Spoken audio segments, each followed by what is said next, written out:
Dalam satu kesempatan Nabi Shallallahu Alaihi Wasallam berdoa, doanya Allahumma izal Islam bi ahabbi hazaini rajulaini ilaika bi Abi Jahal atau bi Umar bin Khattab. Qala wa kana ahabbahuma ilaihi Umar. Nabi berdoa, ya Allah, muliakanlah Islam dengan salah satu orang yang lebih engkau cintai dari kedua laki-laki ini, yakni Abu Jahal atau Umar bin Khattab. Maka rawi berkata, ternyata yang lebih dicintai oleh Allah adalah Umar. Hadis riwayat Tirmizi, Ahmad, dan hadis ini sahih. Jemaah rahimakumullah, doa tersebut Rasulullah sallallahu alaihi wasallam panjatkan ketika di awal-awal dakwah Nabi di periode Mekah, di mana pada periode tersebut banyak sekali intimidasi atau penindasan yang dilakukan oleh Quraisy kepada Nabi dan juga muslimin yang masih sedikit pada saat itu.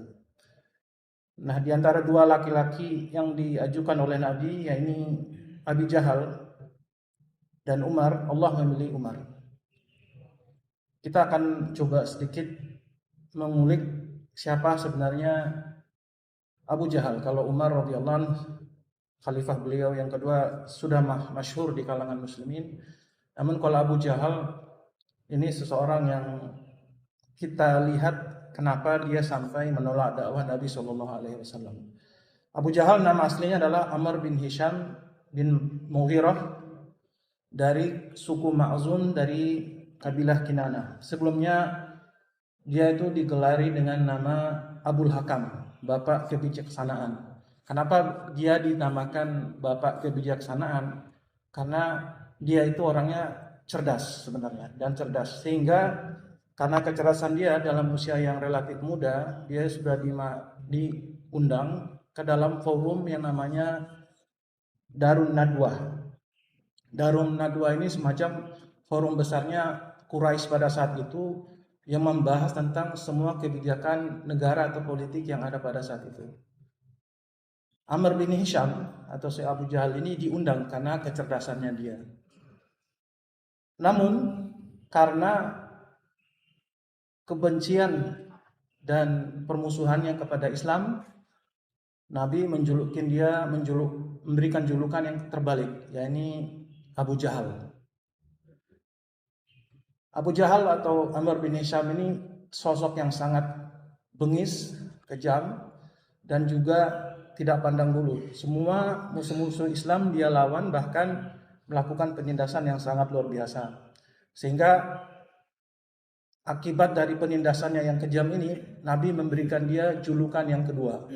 Yang pertama Abul Hakam, yang kedua dia dijuluki Firaunnya Quraisy. Karena dia sangat kejam dan bengis ketika menyiksa, sehingga salah satu korbannya adalah sahabiah Sumayyah yang syahid disiksa oleh si Abu Jahal. Kalau jamaah rahimahullah, kalau kita perhatikan Abu Jahal ini ternyata di awal-awal dakwah dia pun sempat berusaha untuk mendengar bagaimana Nabi membaca Al-Quran. Diriwayatkan bahwa dia ternyata mencoba sebanyak 3 hari berturut-turut datang ke rumah Nabi, menyelinap diam-diam untuk mendengarkan lantunan bacaan Nabi. Dan dia sangat tertarik dan sangat terpukau dengan keindahan. Bahkan karena sering kalinya dia datang, dia pun kepergok bersama-sama tokoh Quraisy yang lain yang tidak saling janjian tapi saling ketemuan. Ternyata mereka juga saling mendengar, di antaranya ada Abu Sufyan dan Al-Akhnas.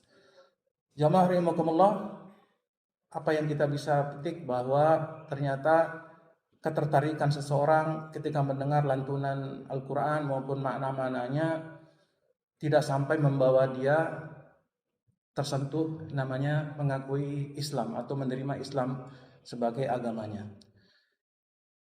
Abu Jahal ini juga jamaah termasuk tokoh yang menjadi pencetus terjadinya perang Badar. Jadi perang Badar itu sebenarnya awalnya adalah upaya balas dendam dari kafilah Quraisy ketika kafilah dagangnya Abu Sufyan dihadang oleh kelompok atau sahabat. Namun penghadangan tersebut gagal dan kafilah dagang Abu Sufyan sampai ke Mekah dengan selamat. Tapi Abu Jahal dengan licik dan semangat dendamnya yang sangat tinggi, akhirnya dia memanas-manasi orang-orang Quraisy bahwa sekarang saatnya kita memberi balasan yang setimpal atas penghinaan Muhammad kepada kabilah Quraisy dan juga tuhan-tuhan yang kita sembah. Terjadilah perang Badar dan dia termasuk 5 orang yang didoakan binasa di perang Badar, dan Allah mengabulkan sehingga dia binasa di tangan dua orang pemuda muslimin. Jamaah rahimakumullah, kalau kita lihat kembali bahwa penolakan Abu Jahal kepada dakwah Nabi itu bukan pada esensi apa yang dibawa Nabi. Terjadi satu dialog jamaah ketika dia ditanya, "Wahai Abu Jahal, bagaimana pendapatmu tentang Muhammad?" Maka dia menjawab, "Muhammad seorang yang adil, seorang yang jujur, seorang yang memegang amanah, sehingga dia diberi julukan Al-Amin." Lalu ditanya selanjutnya, "Lalu kenapa engkau tidak mengikuti agamanya Muhammad?"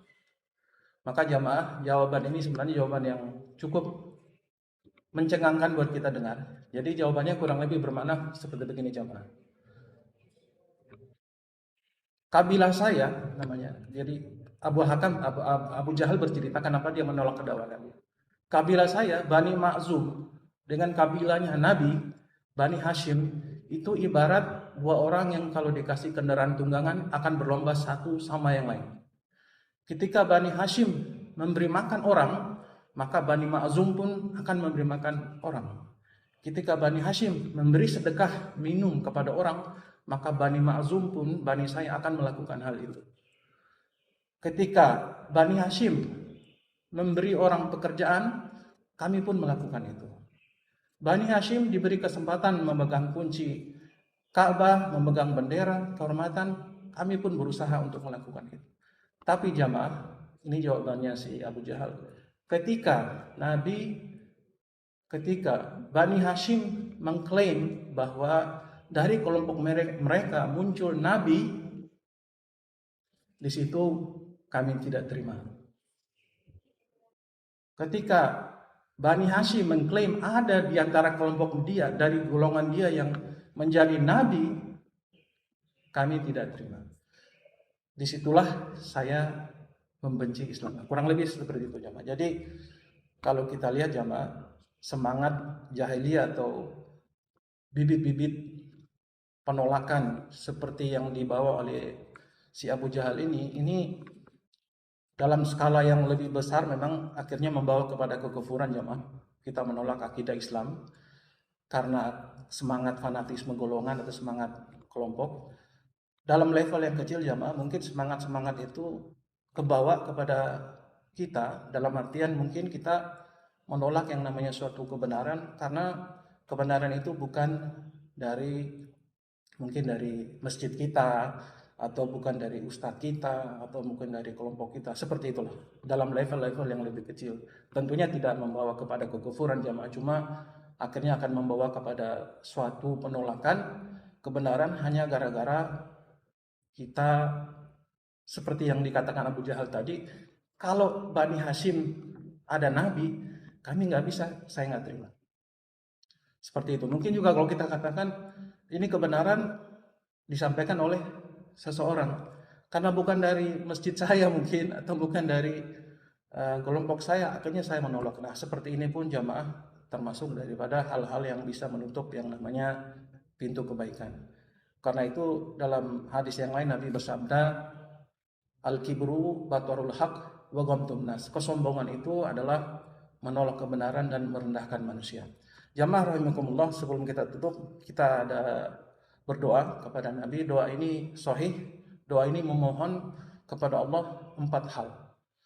Doa itu adalah Allahumma inni as'alukal huda wat tuqa wal afaf wal ghina.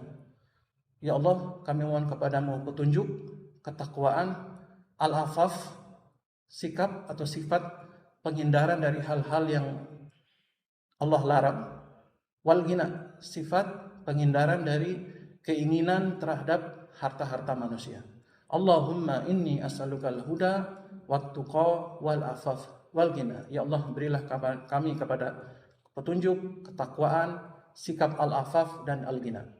Jamaah rahimakumullah, doa ini hadisnya sahih.